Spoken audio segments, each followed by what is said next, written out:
റിഫായി ഷെയ്ഖ് റളിയല്ലാഹു അൻഹുവിൻ്റെ വീട്ടിൽ ഒരു ദിവസം റിഫായി ഷെയ്ഖ് ഒരിടത്തുനിന്ന് പോയി തിരിച്ചു വന്നപ്പോൾ വീട് തുറന്നു കിടക്കുന്നുണ്ട്. റിഫായി ഷെയ്ഖ് റളിയല്ലാഹു അൻഹു ഒരു സ്ഥലത്തുനിന്ന് പോയി തിരിച്ചു വരുമ്പോൾ വീട് തുറന്നു കിടക്കുന്നുണ്ട്. ആരാണാവോ വീടിന്റെ വാതിൽ തുറന്നേക്കണത്? ഖിലാദത്തുൽ ജവാഹിർ എന്ന കിതാബിൽ കാണാം. അപ്പോൾ ഒരു കള്ളൻ വീട്ടിൽ കയറിയതായി റിഫായി ഷെയ്ഖിന് ബോധ്യമായി. അയാൾ റിഫായി ഷെയ്ഖ് റളിയല്ലാഹു അൻഹുവിനെ കണ്ട മാത്രയിൽ റിഫായി ഷെയ്ഖ് റളിയല്ലാഹു അൻഹുവിനെ കണ്ട ഉടനെ ആ കള്ളൻ ഞെട്ടിപ്പോയി. അപ്പൊ റിഫായി ഷെയ്ഖ് അയാളോട് പറഞ്ഞു, ഇത് പൊടിക്കാത്ത ധാന്യാണ്, പൊടിച്ചത് കുറച്ച് അപ്പുറത്തുണ്ട്, ഇനി പൊടിക്കാൻ വേറെ ചെലവ് എടുക്കണ്ടല്ലോ. അപ്പൊ അയാൾ എന്നെ ഞെട്ടിപ്പോയി, ഇതെന്നെ എന്നോട് ശരിക്ക് പറയാണോ അല്ലോ എന്നുള്ള ആൾക്ക് റിഫായി ഷെയ്ഖ് പറഞ്ഞു, ശരിക്ക് പറയാം. അയാൾക്ക് വേണ്ടതെല്ലാം കൊടുത്തിട്ട് റിഫായി ഷെയ്ഖ് റളിയല്ലാഹു അൻഹു അയാളോട് ചോദിച്ചു,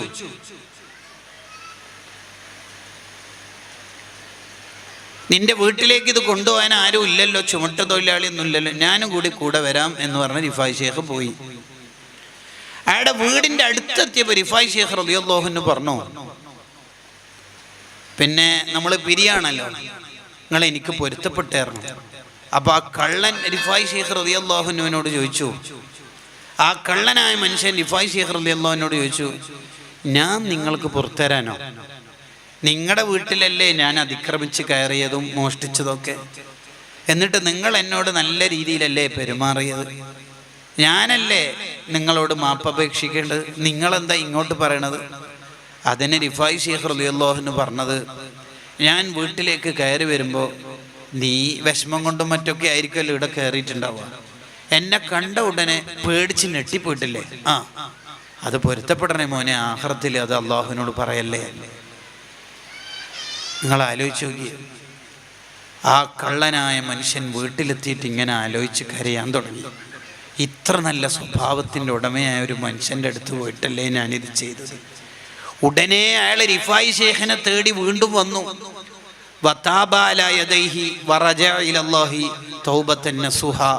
ആത്മാർത്ഥമായ തൗബ ചെയ്ത അയാൾ നന്നായി. പിന്നീട് അയാൾ വസാറ സൂഫിയൻ, അയാൾ സൂഫിയായി മാറി. ഔലിയാക്കളായത് എങ്ങനെയെന്ന് നമ്മൾ പഠിക്കണം. ജീലാനി തങ്ങൾ കൊള്ളക്കാരെ നന്നാക്കിയത് സത്യം പറഞ്ഞിട്ടുള്ള സ്വഭാവം കൊണ്ടാണ്. മോനെ, നമ്മൾ കൊള്ളക്കാരാന്ന് മോനിക്ക് അറിയില്ലേ? അറിയാം.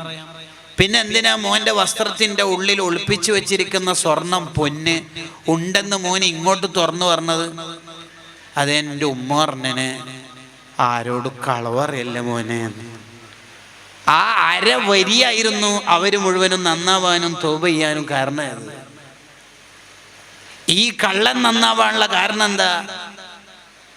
ആഖിറത്തിൽ അത് പറയല്ല മോനെ, എന്നെ കണ്ടപാട് ഞെട്ടിയത് പൊരുത്തപ്പെടണമെന്ന് ആ വാക്കായിരുന്നു. സൂഫിയാക്കളുടെ സ്വഭാവമാണ് അവരുടെ ഏറ്റവും വലിയ മഹത്വം. റസൂലുള്ളാഹിന്റെ സ്വഭാവത്തെ അവർ ജീവിതത്തിൽ കൊണ്ടുവന്നു. അതാണ് റിഫായി ഷെയ്ഖ് നമുക്ക് പഠിപ്പിച്ചു തരുന്ന ഏറ്റവും വലിയ മഹത്വം. ഇപ്പൊ നമ്മളെ നാട്ടിൽ ഔലിയാക്കൾ എന്ന് കേട്ടാൽ തന്നെ ആദ്യം ഓർമ്മ വരുത്ത കറാമത്ത്, അത്ഭുതം. ഇതല്ലടോ ഒരു മുസ്ലിം ജീവിതം എന്ന് പറഞ്ഞാൽ നല്ല മനുഷ്യനാവുക. അതാണ് വേണ്ടത്. അതാ വേണ്ടത്. അള്ളാഹുവിനോട് നന്നായി ഇബാദത്ത് ചെയ്യുന്ന ആള് മാത്രമായ പോരാ. എങ്ങനെയാ നബിയെ അധികാളും സ്വർഗത്തിലെത്തല്? നബി സല്ലല്ലാഹു അലൈഹി വസല്ലം തങ്ങളുടെ മറുപടി എന്താ? തഖ്വല്ലാഹി തആല, മുത്തഖിയാവുക. ഉടനെ റസൂലുള്ളാഹി പറഞ്ഞത് എന്താ? വഹുസ്നുൽ ഖുൽഖ്, നല്ല സ്വഭാവം ഉണ്ടാവണം എന്ന് പറഞ്ഞാൽ ആദ്യം പറഞ്ഞത് കൊണ്ട് താല്പര്യം അള്ളാഹിനോട് നല്ല സ്വഭാവം, രണ്ടാമത് പറഞ്ഞുകൊണ്ട് താല്പര്യം ജനങ്ങളോട് നല്ല സ്വഭാവം. വേറൊരു സഹാബി വന്നിട്ട് നബി സല്ലല്ലാഹു അലൈഹി വസല്ലം തങ്ങളോട് ചോദിച്ചു, ഔസിനി യാ റസൂലല്ലാഹ്, എന്നെ ഒന്ന് ഉപദേശിച്ച് നന്നാക്കാവോ? അതിനാ സ്വഹാബിക്ക് നബി സല്ലല്ലാഹു അലൈഹി വസല്ലം തങ്ങൾ കൊടുത്ത ഉപദേശം എന്താ? ഇത്തഖില്ലാഹ ഹൈസുമാ കുന്ത, നീ എവിടെയാണെങ്കിലും തഖ്വ ഉണ്ടാവണം, അല്ലാഹ് ഉണ്ടെന്ന ബോധം വേണം. ഉടനെ തന്നെ തങ്ങൾ പറഞ്ഞു എന്ത്? വഖാലിഖിൻ നാസ ബിഖുലുഖിൻ ഹസൻ, ജനങ്ങളോട് നല്ല സ്വഭാവം ഉണ്ടാവണം. ഈ ഹദീസിന്റെ വിശദീകരണത്തിൽ കാണാം, പലരും വിചാരിക്കും നല്ലോണം ഇബാദത്ത് ചെയ്ത് അങ്ങോട്ട് സ്വർഗം കിട്ടും. പോരാടോ, പോരാ. നീ ഭാര്യയോട്, മക്കളോട്, കുടുംബത്തോട്, നാട്ടുകാരോട് നല്ല സ്വഭാവമായിരിക്കണം. അത് വേണം, അത് നമുക്കുണ്ടാവണം. അത് വളരെ പ്രധാനമാണ്. അതാണ് റിഫായി ഷേഖ് നമുക്ക് ജീവിച്ച് കാണിച്ചെന്ന്. റിഫായി ഷേഖിന്റെ അടുത്ത പ്രത്യേകത വിശന്നവർക്ക് ഭക്ഷണം കൊടുക്കല് റിഫായി ഷേഖിന് വലിയ ഇഷ്ടം. എല്ലാ ദിവസവും ആർക്കെങ്കിലും ഭക്ഷണം കൊടുത്താലേ റിഫായി ഷേഖിന് റാഹത്താവുള്ളൂ. മറ്റുള്ളവരുടെ വിശപ്പും ദാഹവും നമ്മൾ കാരണം കൊണ്ട് പരിഹരിക്കപ്പെട്ടാൽ മതി, നമുക്കത് മതി. ഒരാളുടെ വിശപ്പ്, ഒരാളുടെ ദാഹം നമ്മൾ മാറ്റിക്കൊടുത്താൽ ആ കാരണം കൊണ്ട് അള്ളാഹു നമുക്ക് സ്വർഗം കണക്കാക്കും. നമ്മുടെ ഭക്ഷണം കഴിച്ചവർ സ്വർഗത്തിലെങ്കിൽ നമ്മൾ കൂടി സ്വർഗത്തിലെത്തും. നമ്മൾ ഭക്ഷണം കൊടുത്ത ഒരാള് സ്വർഗത്തിന്റെ സൊഫിൽ നിൽക്കുന്നുണ്ടെങ്കിൽ അവരോട് ഈ ചങ്ങായി ചോദിക്കും, എത്ര എന്നെ കൂടി സ്വർഗത്തിലെത്തിക്കോ, എൻ്റെ വീട്ടിൽ നിന്നല്ലേ നീ കുറെ ദിവസം ഭക്ഷണം കഴിച്ചത്. അപ്പൊ അയാൾ ശഫാഅത്ത് സ്വർഗം വാങ്ങിക്കൊടുക്കും. റിഫായി ഷേഖിന്റെ വളരെ പ്രധാനപ്പെട്ട ഒരു സ്വഭാവമാണത്, മറ്റുള്ളവർക്ക് ഭക്ഷണം കൊടുക്കൽ. വസ്ത്രമില്ലാത്തവർക്ക് വസ്ത്രം കൊടുക്കും. ജീലാനി തങ്ങളും അങ്ങനെ തന്നെ. ജീലാനി തങ്ങൾ റിഫായി ഷേഖിന്റെ ഒക്കെ പ്രധാനപ്പെട്ട കാര്യം അതാണ്. ജീലാനി തങ്ങളുടെ പ്രത്യേകത അറിയുന്നത്, റമദാനിലെ എല്ലാ ദിവസവും 30 ആക്കി ഇഫ്താറിന്റെ കിറ്റ് കൊടുക്കും. അപ്പൊ 10 ദിവസമാകുമ്പോൾ 300 ആളായി, 30 ദിവസമാകുമ്പോൾ 900 ആളായി. ഈ 900 മനുഷ്യന്മാർക്കും പെരുന്നാളിന്റെ വസ്ത്രവും കൊടുത്തിട്ട് യാത്ര അയക്കും. ഇതാടോ ഇസ്ലാം എന്ന് പറഞ്ഞാല്? ഇതാ ഇസ്ലാം. ഔലിയാക്കൾ എന്ന് പറഞ്ഞാൽ വെറും ദിക്റും ചൊല്ലി ഇരിക്കൽ മാത്രമല്ല അവരുടെ പരിപാടി. അവര് സാന്ത്വന പ്രവർത്തകരാണ്, അവര് സംഘടനാ പ്രവർത്തകരാണ്. അവരെ കൊണ്ട് ജീവിതത്തിൽ ഒരുപാട് മനുഷ്യന്മാർക്ക് അവർ ഉപകാരം ഉണ്ടാക്കിയിട്ടുണ്ട്. നിങ്ങൾ ഇനിയുള്ള ഓരോന്ന് കാണുമ്പോൾ വായിച്ചാൽ മനസ്സിലാവും.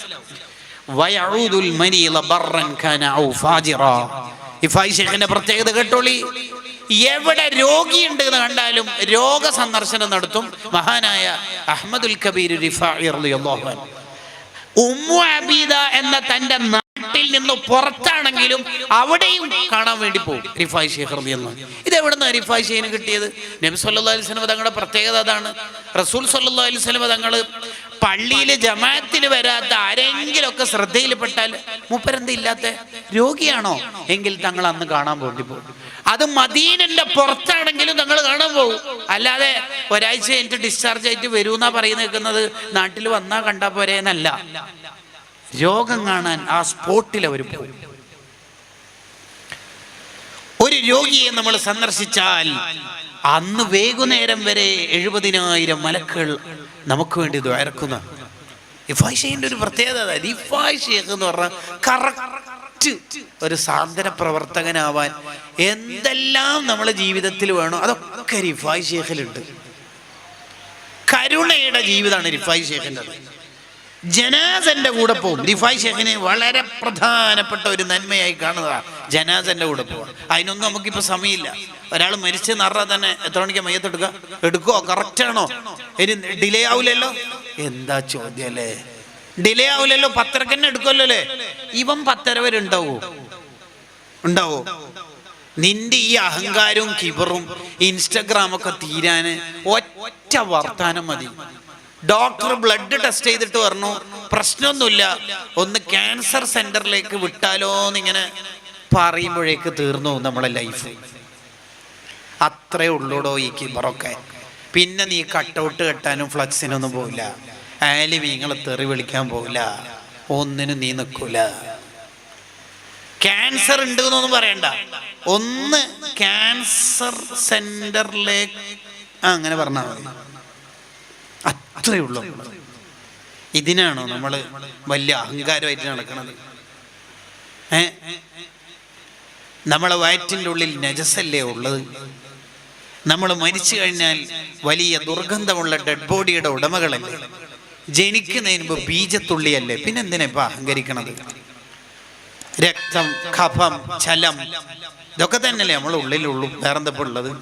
മൂത്രം, കാഷ്ടം, നജസ് ഒക്കെ തന്നെയല്ലേ ഉള്ളൂ. പിന്നെന്തിനാ നമ്മൾ അഹങ്കരിക്കണം? നല്ല മനുഷ്യനായി ജീവിച്ചൂടെ? വിദ്വേഷവും വെറുപ്പും, അയാൾ ഇങ്ങോട്ട് വന്നിട്ട് സലാം പറയട്ടെ, എന്തൊരു അഹങ്കാരത്തിന്റെ വർത്താനമൊക്കെ. അയാൾ ഉള്ള സദസ്സിൽ ഞാൻ വന്നിരിക്കൂല, ആരാടോ നീ എന്ന് പറയുന്നത്? ആരാണ് സംഭവം? നീ ആരാണ് സംഭവം? ഒരു സെക്കൻഡ് കൊണ്ട് തീർന്നതല്ലേ നിന്റെ എല്ലാ സന്തോഷങ്ങളും? തീർന്നുമില്ലേ? എത്ര മരണങ്ങളാണ് നമ്മുടെ ചുറ്റുവട്ടത്ത്, എന്നിട്ടൊന്നും നമുക്ക് മാറ്റം വരുന്നില്ലല്ലോ. റിഫായ് ഷേഖിനെ ഒന്ന് പഠിക്കൂ, എന്നിട്ടൊരു പച്ചയായ മനുഷ്യനാവൂ. റിഫായ് ഷേഖിന്റെ പ്രത്യേകത വയുജാലിസുൽ ഫുഖറാ, പാവപ്പെട്ടവരുടെ കൂടെ ഇരിക്കൽ റിഫായ് ഷേഖിന് വലിയ ഇഷ്ടം. പണക്കാര് മാത്രം വിളിക്കുന്ന പരിപാടിക്ക് പോവുക, സദ്യക്ക് പോവുക, കല്യാണത്തിന് പോവുക. പാവപ്പെട്ടവർ വിളിക്കുന്ന പരിപാടിക്ക് സദ്യക്ക് പോകാതിരിക്കൽ അത് കിബറിന്റെ അടയാളമാണെന്ന് ഇമാമുൽ ഗസാലി റളിയല്ലാഹു അൻഹു. അങ്ങനെയൊന്നും നമുക്ക് പറ്റൂല. എന്തിനാ നമുക്ക് കിബർ? അതിന് മാത്രം നമ്മളെ ഇമ്മൽ എന്താ ഉള്ളത്? എന്താണ് നമ്മളെ വയറ്റിന്റെ ഉള്ളിൽ ഉള്ളത്? അതിന് മാത്രം കിബർ അടിക്കാൻ മാത്രം എന്താ ഉള്ളത്? അതൊന്നും നമുക്ക് ഉണ്ടാവരുത്. റിഫായി ഷേഖിനെ വായിക്കുകയാണ്. ആരെ കണ്ടാലും റിഫായി ഷേഖ് അങ്ങോട്ട് സലാം പറയും. സ്വർഗത്തിലേക്ക് എത്താനുള്ള ഏറ്റവും എളുപ്പ വഴിയാണ് സലാം പറയുക എന്നുള്ളത്. സലാം പറയൽ.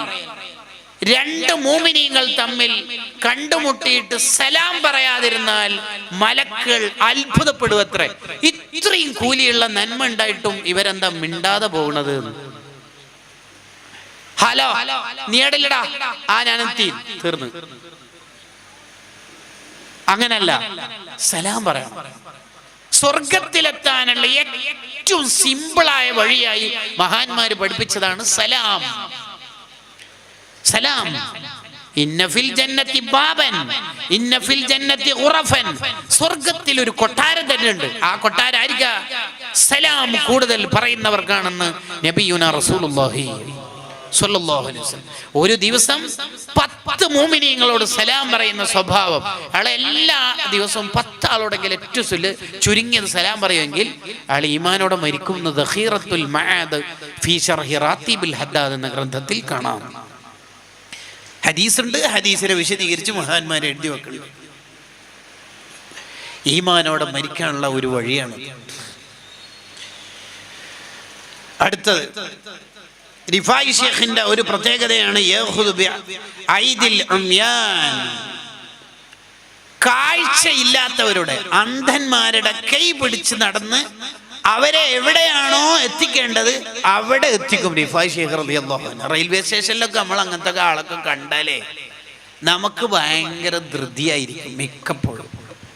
ഒന്ന് അവരുടെ കൈ പിടിച്ച് നമ്മൾ നടന്നാൽ, റിഫായി ഷേഖ് റളിയല്ലാഹു അൻഹുവിന്റെ ഒരു സ്വഭാവമാണ്, കാഴ്ചയില്ലാത്തവരുടെ കൈ പിടിച്ച് എവിടെയാണോ അവരെത്തേണ്ടത് അവിടെ റിഫായി ഷേഖ് റളിയല്ലാഹു അൻഹു എത്തിക്കും. എന്നിട്ട് അവർക്ക് ആവശ്യങ്ങളൊക്കെ വീട്ടിൽ കൊടുത്തതിന് ശേഷം അവരോട് പറയും, എനിക്ക് ദ്വാരക്കണം എന്ന് പറയും. എന്താണ് അവിടുത്തെ സ്വഭാവം നോക്കി നിങ്ങൾ. 40 അടി 40 സ്റ്റെപ്പ് അന്ധനായ ഒരാളുടെ കൈ പിടിച്ച് നടന്നാൽ അയാളുടെ ജീവിതത്തിൽ വന്ന എല്ലാ തെറ്റുകുറ്റവും പൊറുക്കാൻ അത് കാരണമാവുന്ന. മാത്രമല്ല, ഭാവിയിൽ തെറ്റ് ചെയ്യാത്ത ജീവിതം കിട്ടാനും അത് കാരണമാവും. അങ്ങനത്തെ 16 നന്മകളുണ്ട് ലോകത്ത്. ഇതുവരെ ചെയ്ത തെറ്റും പൊറുക്കും, വരാനിരിക്കുന്ന കാലത്ത് തെറ്റും പൊറുക്കും എന്ന് പറഞ്ഞാൽ തെറ്റില്ലാത്ത ജീവിതം കിട്ടും. അങ്ങനത്തെ ഒരു നന്മയാണ് കാഴ്ചയില്ലാത്തവരുടെ കൈ പിടിച്ച് 40 സ്റ്റെപ്പെങ്കിലും നടക്കുക. റിഫായി ഷേഖിൽ നമ്മൾ പഠിക്കേണ്ട. അടുത്തത്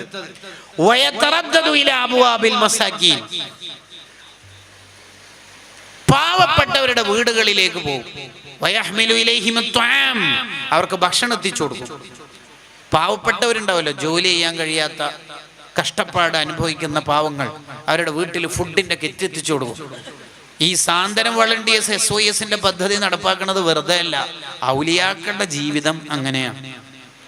ഞാൻ എൻ്റെ കാര്യം നോക്കിക്കോളാം എന്ന് ചിന്തിക്കുന്ന പുതിയ കാലത്ത് ഈ വായന കുറച്ചുകൂടി കൂടുതൽ ഉണ്ടാവണം. ഞാൻ എൻ്റെ കാര്യം നോക്കിക്കോളാം, അങ്ങനെയൊന്നും പറ്റൂല. My life is my choice. ഇപ്പൊ പുതിയ ചെക്കനോട് നിങ്ങൾ ചോദിച്ചു നോക്കിയേ, കല്യാണം വേണ്ടേ? എപ്പോഴാക്കുന്നത്? ആരല്ല വിളിക്കേണ്ടത്? കുറച്ചാളെ വിളിച്ചിട്ട് വേഗം ഇങ്ങനെ കല്യാണം. അങ്ങനെ അവർ പറയുള്ളൂ, കുറച്ചാളെ വിളിച്ചിട്ട് വേഗം കല്യാണം, കുറച്ചാളെ വിളിച്ചിട്ട്. പരമാവധി ഒരുപാട് മനുഷ്യന്മാർക്ക് നമ്മൾ ഫുഡ് കൊടുക്കണം. എത്ര ആള് നമ്മളെ ഭക്ഷണം കഴിച്ചോ അത്രയും കൂലി നമുക്ക് കിട്ടൂലേ? ഇമാം ഖുർത്തുബി റളിയല്ലാഹു അൻഹു തഫ്സീറിൽ പറയുന്നുണ്ട്, താബിഈങ്ങളിൽ നിന്ന് ഉദ്ധരിച്ചുകൊണ്ട്, ഒരാൾക്ക് കുറെ തെറ്റുകുറ്റങ്ങൾ ജീവിതത്തിൽ വന്നുപോയി എന്ന് തോന്നിയാൽ, അല്ലാഹ് എൻ്റെ ജീവിതമൊക്കെ കുറെ തെറ്റുകുറ്റങ്ങളാണല്ലോ, ഇന്നലകളിൽ ഒന്ന് തിരിഞ്ഞു നോക്കുമ്പോൾ ഒരുപാട് അബദ്ധങ്ങളുണ്ടല്ലോ, അയാൾക്ക് നന്നാവാൻ തോന്നുന്നുണ്ടെങ്കിൽ അയാൾ എന്താ ചെയ്യേണ്ടതെന്ന് അറിയാം? ഒരുപാട് ആൾക്കാർക്ക് വെള്ളം കൊടുത്താൽ മതി, കുടിവെള്ളം കൊടുത്താൽ മതി. എവിടെയെങ്കിലും വാട്ടർ കൂളറോ അല്ലെങ്കിൽ കിണറിന്റെ പദ്ധതിയൊക്കെ ഉണ്ടെങ്കിൽ അതിലൊന്ന് ഹെൽപ്പ് ചെയ്യാം. ഒരുപാട് മനുഷ്യർ നമ്മുടെ കിണറിൽ നിന്ന്, നമ്മുടെ സഹായത്തിൽ നിന്ന് ബോട്ടിൽ വെള്ളമോ മറ്റു വെള്ളമോ കുടിച്ചാൽ അത് മതി നമ്മുടെ ദോഷങ്ങളെല്ലാം പൊറുക്കാൻ. റിഫായി ശൈഖ് റളിയല്ലാഹു അൻഹുവിനെ നമ്മൾ വായിക്കുന്നു, പാവങ്ങളുടെ വീട്ടിലേക്ക് വിറക് ശേഖരിച്ചിട്ട് കൊണ്ടു കൊടുക്കും. വിറകിപ്പം ശേഖരിക്കാൻ ആപ്പൊന്നുമില്ലല്ലോ, കാട്ടിൽ പോയിട്ട് ഒരു സ്വിച്ച് ആക്കിയിട്ട് വിറക് ഇങ്ങനെ വരുമോ? ഇത് മരത്തിന്റെ വില്ലൊന്നുമല്ലല്ലോ. അല്ല, അതിങ്ങനെ വെട്ടി വെട്ടി കഷ്ണാക്കി തലയിൽ ചുമന്നിട്ട് ഈ റിഫായി ശൈഖ് വലിയായത് നിങ്ങളെന്താ വിചാരിച്ചേ? വേറെന്തോ സംഭവമാണെന്നോ? വിറക് ചുമന്ന് കൊണ്ടുവരും. ഈ പാവ മഹാനൊന്ന് വായിച്ചു നോക്കി, നിങ്ങൾ ആ ചിത്രം ഒന്ന് ആലോചിച്ച് നോക്കിയേ. ഈ റിഫായി ശൈഖ് തിരുറൗളയിൽ പോയാല് എങ്ങനെയാണ് നബി സല്ലല്ലാഹു അലൈഹി വസല്ലം ഞങ്ങൾ സ്വീകരിക്കാതിരിക്കാൻ? മനുഷ്യന്മാരെ, പച്ച മനുഷ്യനല്ലേ, ജാടയില്ലാത്ത, കിബറില്ലാത്ത റസൂലുള്ള എന്താണോ ജീവിക്കണമെന്ന് പഠിപ്പിച്ചത് അത് ജീവിച്ച് കാണിച്ചെന്ന് മഹാൻ വിറക് ചുമന്ന് വീട്ടിലേക്ക്, പാവങ്ങളുടെ വീട്ടിലേക്ക് എത്തിച്ചു കൊടുത്തു. റിഫായി ശൈഖ് റളിയല്ലാഹു അൻഹു രോഗികളുടെ വീട്ടിലേക്ക് എത്തിയിട്ട് വസ്ത്രം അലക്കി കൊടുക്കും. ഉമർ റളിയല്ലാഹു അൻഹു പാതിരാക്ക് എണീറ്റുള്ള പരിപാടിയാ. സിദ്ദീഖ് റളിയല്ലാഹു അൻഹുവിന്റെ പരിപാടിയാ ഇത്. കേട്ടോ, ഉത്തരവാദിത്തം, മനുഷ്യപ്പറ്റിന്റെ രാഷ്ട്രീയം എന്ന നമ്മുടെ പ്രമേയം. നമുക്ക് ഉത്തരവാദിത്തങ്ങളുണ്ട് അയൽവാസികളോട്. ഒരാളുടെ അയൽവാസി രോഗിയായി, ആ രോഗം മൂർച്ഛിച്ചിട്ട് ആംബുലൻസ് വിളിക്കാൻ പണമില്ലാത്തത്, ഇതാണ് ഇസ്ലാം എന്ന് പറഞ്ഞാൽ. ഇസ്ലാം ഒറ്റയാനായി ജീവിക്കരുത് എന്ന് പറയുന്ന മതമാണ്. സോഷ്യലാവണം, നമ്മൾ എല്ലാവരെയും ഉൾക്കൊള്ളണം. ഞാൻ എൻ്റെ കാര്യം നോക്കിക്കൊള്ളാം എന്ന് ചിന്തിക്കരുത്, അങ്ങനെ ചിന്തിക്കരുത്. സുബഹിന് ഉറങ്ങിപ്പോയി തന്റെ മകൻ, ഓനെ ഞാൻ പഠിപ്പിച്ചനല്ലോ, ഓനെന്നെ എണീക്കട്ടെ, അങ്ങനല്ല, വിളിച്ചുണർത്തൽ സുന്നത്താണ്. കണ്ടങ്ങള്, അതാണ് മനുഷ്യൻ എന്ന് പറഞ്ഞാൽ. വതആവനു അലൽ ബിർരി വത്തഖ്വ, നന്മയിൽ സഹായിക്കണം. നമുക്ക് ഉത്തരവാദിത്തങ്ങളുണ്ട്, നമ്മുടെ ഡ്യൂട്ടി കൃത്യമായി നിർവഹിക്കണം. റിഫായി ശൈഖ് റളിയല്ലാഹു അൻഹുവിന്റെ സ്വഭാവം, രോഗികളുടെ വീട്ടിൽ പോയിട്ട് വസ്ത്രം അലക്കി കൊടുക്കും. റിഫായി ശൈഖിന്റെ ഈ സ്വഭാവം കണ്ടിട്ട് എത്ര ആൾക്കാര് മോമിനീകളായിട്ടുണ്ട്, എത്ര മനുഷ്യന്മാര്. അവര് കുറെ പ്രഭാഷണം നടത്തിയിട്ടല്ല, അവര് ജീവിച്ച് കാണിച്ചു കൊടുത്തു. യതീമക്കൾക്ക് ഉപ്പയെ പോലെ ജീവിച്ചത്ര റിഫായി ശൈഖ് റളിയല്ലാഹു അൻഹു. കൽ അബി ശഫീഖ്, സ്നേഹസമ്പന്നനായ ഉപ്പയായി റിഫായി ശൈഖ്. ആ കുട്ടിക്ക് തന്നെ മനസ്സിലാവില്ല ആ കുട്ടിക്ക് ഉപ്പില്ല. റിഫായി ശൈഖ് ഉപ്പയെ പോലെ പെരുമാറി. യതീമക്കൾക്ക് ഭക്ഷണം കൊടുക്കുന്ന ഒരു സ്വഭാവം നമുക്കുണ്ടെങ്കിൽ അയാൾ ഈമാനോടെ മരിക്കുമെന്ന് കിതാബിൽ കാണാം. ദഖീറത്തുൽ ഖൈർ എന്ന ഗ്രന്ഥം ഈമാനോടെ മരിക്കാനുള്ള 30 വഴികൾ പറയുന്നുണ്ട്. ഈമാനോടെ മരിച്ചു കിട്ടാനുള്ള 30 വഴി. അതിലൊന്നാണ് യതീമക്കൾക്ക് ഭക്ഷണം കൊടുക്കൽ. നമ്മുടെ ഉസ്താദുമാരുടെ ഒക്കെ ഒരു ജീവിതം നിങ്ങൾ ആലോചിച്ച് നോക്കിയേ. നമ്മുടെ സ്ഥാപനത്തിലൊക്കെ എത്ര യതീമക്കളാ പഠിച്ചു വളർന്നത്. നമുക്കതാവോ? മനുഷ്യരെ, നമ്മൾ മനുഷ്യരാവോ? ഉത്തരവാദിത്തം, മനുഷ്യപ്പറ്റിന്റെ രാഷ്ട്രീയം, അതാ നമ്മൾ ഉണ്ടാവേണ്ടത്. അവിടെയാണ് നമ്മൾ ജീവിച്ച് കാണിച്ചു കൊടുക്കേണ്ടത്. നിങ്ങൾ നോക്കൂ, അന വഖാഫിലിൽ യതീമി ഫിൽ ജന്നതി ഹാകദാ, ഒരു യതീമിനെ സംരക്ഷിക്കുന്നവനും ഞാനും സ്വർഗത്തിൽ ഇപ്രകാരമായിരിക്കും. നബി സല്ലല്ലാഹു അലൈഹി വസല്ലം തങ്ങൾ കാണിച്ചു കൊടുക്കുകയാണ്. ഈ ഹദീസിനെ വിശദീകരിച്ച് മഹാന്മാര് പറയുന്നുണ്ട്, ഒരു യതീമിനെ സംരക്ഷിക്കുന്ന ആളും റസൂൽ ഇങ്ങനെ അടുത്താണ് സ്വർഗത്തിലെങ്കിൽ, ആയിരക്കണക്കിന് യതീമക്കളെ സംരക്ഷിക്കുന്നവർക്ക് സ്വർഗത്തിൽ കിട്ടുന്ന പ്രതിഫലം എന്തായിരിക്കും? ആലോചിച്ചു നോക്കൂ. യതീമക്കൾക്ക് ഉപ്പയെ പോലെ ജീവിച്ച ആളാണ് അഹ്മദുൽ കബീർ റിഫാഇ റളിയല്ലാഹു അൻഹു.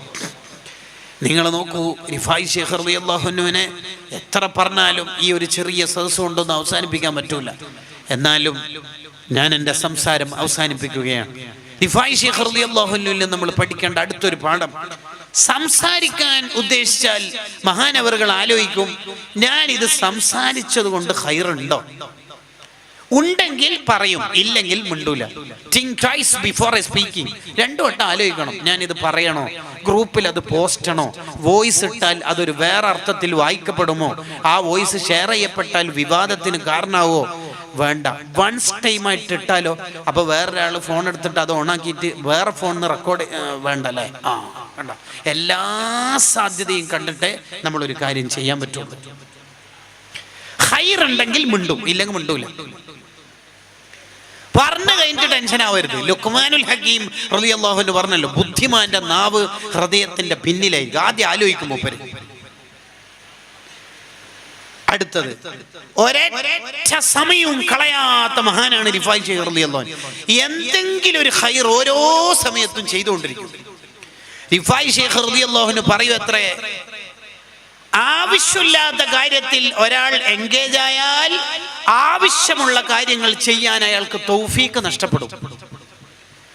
ഇന്നലെ ഇൻസ്റ്റയിൽ ഇങ്ങനെ വെറുതെ കളിച്ചു, വാട്സപ്പിൽ കളിച്ചു, ലാസ്റ്റ് സീൻ ടുഡേ 1:28. നാളെ എന്തെല്ലോ ചെയ്യണമെന്ന് വിചാരിച്ചു, ഇവർക്ക് കഴിയൂല. നമ്മൾ വിചാരിച്ചുകൊണ്ട് കുറെ കാര്യങ്ങൾ ചെയ്യാൻ പറ്റുമോ? അള്ളാഹു തൗഫീക്ക് തരണ്ടേ? നടക്കൂല. ആവശ്യമില്ലാത്ത കാര്യത്തിൽ നമ്മൾ എൻഗേജ് ആയാൽ ആവശ്യമുള്ള കാര്യം ചെയ്യാനുള്ള തൗഫീക്ക് മുടങ്ങിപ്പോകും, പിന്നെ ഒന്നും ചെയ്യാൻ പറ്റൂല. അത് വലിയ അപകടം. അദ്ദുന്യാ സാഅ. ഷാഫി ഇമാം റളിയല്ലാഹു അൻഹു പറഞ്ഞല്ലോ, അദ്ദുന്യാ സാഅ, ദുനിയാവ് എന്ന് പറഞ്ഞ സമയങ്ങളാണ്. ഫജ്അൽഹാ ത്വാഅ, അതിനെ നീ ഇബാദത്താക്കി മാറ്റണം, ഫുൾ ടൈം ഇബാദത്താക്കണം. ആഖിറത്തിൽ പരാജയപ്പെട്ടവർ നരകത്തിലെത്തിയാൽ ഏറ്റവും കൂടുതൽ ടെൻഷൻ അടിക്കൽ സമയം നഷ്ടപ്പെടുത്തിയത് ഓർത്തിട്ടായിരിക്കും. സമയം എത്രയായി എന്ന് നോക്കാൻ വേണ്ടി ഫോൺ എടുത്തിട്ട് പിന്നെ സമയം പോയത് അറിയാറില്ല. പ്രായമുള്ളവർക്ക് സ്മാർട്ട് ഫോണ് മൂത്ത മോന് കൊടുത്തേക്കലോടുകൂടി പണ്ടൊക്കെ ചൊല്ലിയ ദലായിൽ ഖൈറാത്തും വെർദിയൽ ലത്തീഫൊക്കെ പിന്നെ ആപ്പിലും PDF ആയി. പിന്നെ ഇങ്ങനെ 18-കാരിയെ പീഡിപ്പിച്ച് 19-കാരൻ അറസ്റ്റിലായ കഥയാണ് നാളെ ഖബറിലേക്ക് പോകേണ്ട ആളും ഇന്ന് വായിക്കണത്. എന്താ പനോട് കാര്യം? അത് ഭാര്യയായിട്ടൊന്ന് ചൂടായി, നിങ്ങൾക്ക് വേറെ പണിയില്ല, എല്ലാ ദിവസവും വെറും വയറ്റിൽ പീഡനത്തിന്റെ കഥയാണല്ലോ ന്യൂസ് വായിക്കണത്. അപ്പൊ ഇയാളെ കമന്റ്, നിനക്ക് എന്താ പറയുക, നീ വെറും ലോക വിവരം വേണ്ടേ? മനുഷ്യന്മാരുടെ ജീവിത സ്റ്റൈല് പല ഘട്ടങ്ങളിലായിട്ടുണ്ടാവും, പല രീതിയിലും ഉണ്ടാവും. 3 വിഭാഗത്തെ വിശദീകരിക്കാം. ഒന്ന്, ജീവിതത്തിന്റെ തുടക്കകാലത്ത് വളരെ മോശം ജീവിതം, പിന്നീട് ഏതോ ഒരു വഴലോ നല്ല സംഘടനയിലോ ചേർന്നിട്ട് അയാൾ നന്നായി, അയാൾ അങ്ങനെ മരിച്ചു, അയാൾ നല്ല മോനാ, നല്ല മോന. അങ്ങനെ ഉണ്ടാവും. ചില ആൾക്കാര് ഇവിടുന്ന് വളരെ മോശം സാഹചര്യത്തിലൊക്കെ ജീവിച്ച് സംഘടനാ ബന്ധങ്ങളോ ഹൈറായ കൂട്ടുകാരൊന്നുമില്ല, ഗൾഫിലെത്തിയപ്പോൾ അൽഹംദുലില്ലാഹ് RSCയിൽ ചേർന്നു, ICFന്റെ മജ്ലിസിൽ പങ്കെടുത്തു, അങ്ങനെ ഹൈറിന്റെ അഹ്ലുകാരാകുന്ന എത്ര ആയിരങ്ങളുണ്ട് GCCയിൽ. രണ്ടാമത്തെ ഒരു വിഭാഗം, ആദ്യം നല്ല ജീവിതമായിരുന്നു, പിന്നെ എന്തോ ഒരു ത്വരീക്കത്തിൽ പെട്ട് കള്ളത്തൊരീക്കത്തായി ആലിമീങ്ങൾ എതിർക്കുന്നു, സംഘടന വേണ്ട, ഒന്നും വേണ്ട. അങ്ങനെ ഈ കള്ളത്തൊരീക്കത്തിന്റെ ഒന്നാമത്തെ അടയാളം അതത് കാലത്ത് ആലിമീങ്ങൾ എതിർക്കലായിരിക്കും. കാരണം ആലിമീങ്ങൾ എന്തിനാ എതിർക്കുന്ന വെച്ചാൽ, മൂപ്പര ത്വരീക്കത്തിന് ആദ്യം എതിർക്കൽ ഉസ്താദായിരിക്കുമല്ലോ. അപ്പം പിന്നെ ആദ്യം തന്നെ ഓർ എതിർത്ത് വെച്ചാൽ പിന്നെ കാര്യങ്ങൾ സിമ്പിളായല്ലോ.